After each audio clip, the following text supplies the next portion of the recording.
Достар, қайырлы күн. Бүгін сіздермен үй жағдайында қызыл ірімшік жасаймыз. Ол үшін бізге тек қана қант, айран және сүт керек болады. Сүтті жақсап пісіріп алғаннан кейін айранды қосып ірітеміз. Ірігеннен кейін 3 сағат бойы қайнайды. Қайнап шыққаннан кейін үстіне қантын қосамыз.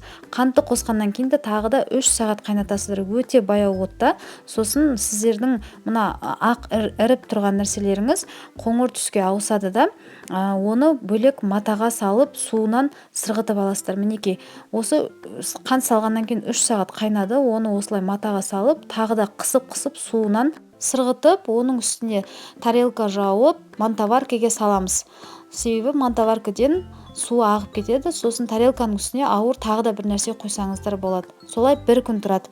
Мінекей, бір күн тұрғаннан кейін осылай дайын болды. Өте дәмді, керемет, дәмі тіл үйіреді. Бұл дүкендерде өте қымбат. Сондықтан үй жағдайында өздеріңіз жасаңыздар болады. Көріп тұрғандарыңыздай қиын ештемесі жоқ. Тек қана қайнауы уақытты алады.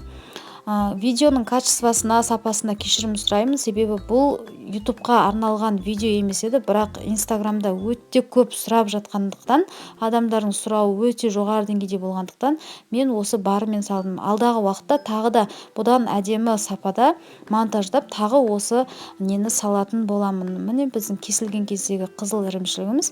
Жасап көріңіздер, парақшама тіркелуді ұмытпаңыздар.